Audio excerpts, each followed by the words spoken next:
with the rest of the show. And let's talk about Miss India Moore, who is not a Nepo baby, because, she got famous on her own merit. She don't have a parent that's in the industry. So, we have season 2 of The Sandman that's coming up. Don't know when, but I'm sure they're going to start filming it or whatever. But they started announcing the cast and things of that nature. And now comes where the India Moore has a role in the upcoming second season, which I'm excited about. And I love Sandman season 1, but I also liked I believe it's a spin-off of sorts from that franchise, and that was what, the Dead Detective Agency or whatever, something that's called. The one that was just on Netflix too. That was a really good show as well. I don't know if y'all seen it, but definitely check that out. So it says, shout out to Pink News. They said she's about to play a character named Wanda, who is a historic trans character, whatever that means. But hopefully, reading the article, they'll tell us what that is. So it says it's safe to say that fans are overjoyed. Ever since Moore crashed into our TV as Angel Evangelista in Ryan Murphy's queer FX hit Pose in 2018, there's been an insuppressible demand to see more of her on screen. Well, I did see her in Escape Room too. That was a good one. She was in that. I haven't seen it. I'm sure y'all could check one of the streaming services and check it out. I was looking at a picture of her, and I said, "Why look like she was one of them people that's from Doctor Strange, like one of the monk types?" Because I seen a picture of her bald headed with a tattoo on her head, in the front of her head. She kind of gives that she could have been alongside Tilda Swinton, you know, fighting Mads Mikkelsen in Doctor Strange, the first one, not the second one. I don't like the second one. Now, though she's had some fairly sizable projects since, including a voice role in Netflix's huge sci-fi hit Pneumonia, in part of in a part in, sorry, Aquaman and the Lost Kingdom. Child, I hated that movie. And a role in Dylan O'Brien thriller film Ponyboy. Oh, I love me some Dylan O'Brien. Her turn as Wanda is said to be her biggest project since Pose ended in 2021.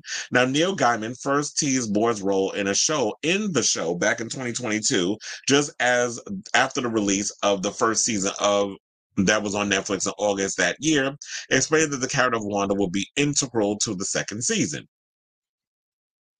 Oh, yes, absolutely. He explained when questioned on whether we'd be seeing Wanda in season 2. Now, Wanda is an absolutely integral part of the Sandman universe and a game of you. And if we're lucky enough to make season 2, Wanda will be a huge, huge part. It's going to be so much fun casting fabulous trans actors. Now, the question remains, who the hell is Wanda?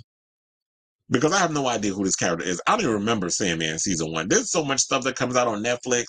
The way y'all be putting these shows out, I just hate the rollout of the way Netflix does a lot of their shows because they'll give it an 8-episode season. We watch the show within 2 days, and then we move on to the next show, and then we forget all the other stuff. I did say that they were teasing a season 2 for One Piece, if they're going to start filming that. And the kid that plays Luffy did like a little video or whatever. So I'm excited for that show to come back. But I barely remember anything that went on from the Sandman. But I remember I liked the visuals. I liked the whole, queer angle that they were going with the show. So I may need to rewatch it again just to refresh my memory before the second season. So they said it's been 35 years since Neil Gaiman's first The Sandman comics landed on shelves, and his inclusion of a trans character in 1991, Wanda, was nothing short of revolutionary at the time. In the comics, Wanda played a huge part in the fifth collection of DC Comics entitled A Game of You, released back in 1993. Wanda's storyline in the comic included her dealing with her parents' rejection of her trans identity and moving to New York and sparking a friendship with Barbie, played in season 1 of the Netflix adaptation by Lily Travers. I think they have a picture of it in here. So let's pull that up. So they said that CW for comment transphobia. Today's trans character is Wanda Man from the Sandman. She is a trans woman. So that's her name is Wanda Man. Girl. That cannot be her name.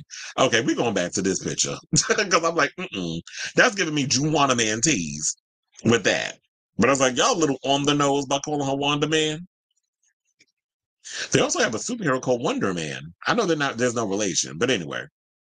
It says as Netflix announced, India Moore will take on the historic role. The streaming giant shared a synopsis of what fans can expect of her character, saying that Wanda is a professional driver and security agent for an exclusive travel firm. Wanda proves herself to be an indispensable guide on an endless road trip to the waking world. This is what the official description reads. Now, fans of the original comics will also know how things shape up for Wanda in the end, but we'll keep it spoiler free here. Well, thank you for thinking of us because I have no idea what happens to her. And who knows? A lot of times we can't necessarily go by what they say on a lot of these shows because a lot of times they don't follow the source material from a lot of those shows. So who knows? They may change up her fate or whatever it is. And they may not go in that direction. They may change it up, or maybe they'll go with it. Who knows? But I like to keep the element of surprise. I'm gonna wait until the show is done to find out what her fate is, and I'll just check, the Reddit group chats or whatever the case is, and see if they kept along with it or if they changed some things up.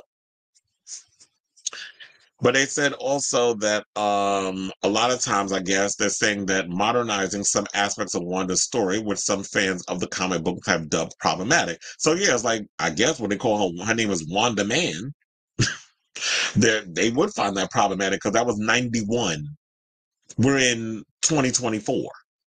So they said Wanda began for me in 1988 because I had trans friends and they were not seeing themselves reflected in the comics I was reading. So I resolved to create a trans woman in a mainstream comic the first time that had happened. This is what Gaiman told to them about casting Moore. For over 3 decades, people have been telling me that she was an inspiration to them. I'm thrilled that 35 years later, she's on the screen in all her glory. He had previously committed to bringing trans writers into the room too, explaining in 2020, my biggest request to the Sandman showrunner for when we get to the season with Game of You in it is that we have trans men and trans women in the writer's room, not as consultants, but as writers. So joining more in the new cast list for season 2 is handsome devil actor Rieri O'Connor as Orpheus, Cucumber star Freddie Fox as Loki, Game of Thrones actor Clive Russell as Odin, The Gentleman's Lawrence O. Furian as Thor, the Nevers Anne Skilly. I think it's an Skly. I don't know how to say that shit. Nuala and the Dirt's Douglas Booth as Turakin. I think there is a picture on Twitter of the full cast. If I could find that really quick. Well, yeah, I didn't have to scroll down far. So I do have the full cast here in case y'all haven't seen who the cast is. But here's the thing. Overall, I will say I'm pretty excited to see this new season. And I do agree, like, where people want to talk about work and all other stuff, it's like, eat a dick, first of all, for those who want to come in with that attitude. But a lot of times for those of you, if you could step outside of that for a second and realize that we want the reason why we fight so hard to have these different characters, to have like a lesbian who's black. I'm talking about what is it, like Lupita Nyong'o black, not someone who is racially ambiguous. But when we have these type of characters, when we have like that, where they happen to be a lesbian, those are what people want to see. They want to see themselves reflected on the screen. When you have an India Moore starring in a series that happens to be trans or whatever, or MJ Rodriguez, Michaela J. Rodriguez, when you see these characters or whatever, we would just want a moment to be seen. When you see like that guy who's an assassin who happens to be homosexual, and you have a homosexual actor playing that role, we just want to see ourselves on the big screen seen in these certain ways. So that's why a lot of times we fight. And the most important thing, in my opinion, that's why I love about Neil Gaiman doing this, is the fact that he's like, you know what? We don't just want y'all consulting, making sure that, okay, this is not something that a trans person will say because that would be perceived as transphobic or whatever the case is. You hire a writer to come in to actually give nuance to those characters because this is how they would move. This is what they would say. This is how they feel. This is how they sound. Which is why I guess, like, even though those movies are terrible, the Fast and the Furious franchise, how Michelle Rodriguez threatened to walk because she was like, y'all need to bring female writers in here because the way y'all writing for these women, this is not what a woman would say. This is not how a woman would behave. So when you bring people into those writers' room and you make it, um, when you make it universal in the way that people speak and the way they act, that makes it more believable. So I'm here for the fact that you know what you make it more diverse in that whole situation. So I say all of this.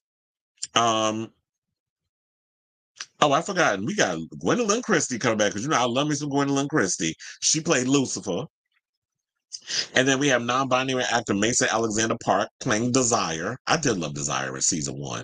So we have no release date for Sandman season two, but I'm here for it. And I love like the whole I just love how just open the show is, where it's like you have queer characters, you have black characters, you have all these different characters in this show, and it just feels natural. It doesn't feel like it's put on, it doesn't feel forced, it doesn't feel those things. And yeah, at the time the comic was revolutionary for having a trans character, but the good thing about when you take a comic book and you bring it to life in a TV series, movie, whatever, now we're at a place where it's like, okay, maybe that would have been perceived as stereotypical back in the day, but what people need to realize when you cringe at things that came out 30 some odd years ago, we were just so happy with the little crumbs that we got. And we were just so happy, excuse me, that we were seeing at the time. But now we could really be seeing where they can make it right from the stuff that was back in the day that was perceived as transphobic,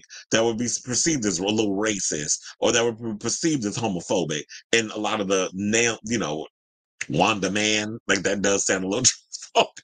It's like, girl, that can't be your name. But whatever. That was what it was. That's how it was back then. We can't change it. We can't change what existed, but you can't make it different when you do a show. But anyway, I want to wrap this up. And I want to know, what do you guys think of the casting of India Moore and all the other actors that are going to appear in the upcoming season of Sandman? Are you excited for the new season of Sandman? Whatever your thoughts are, let me know in the comments down below.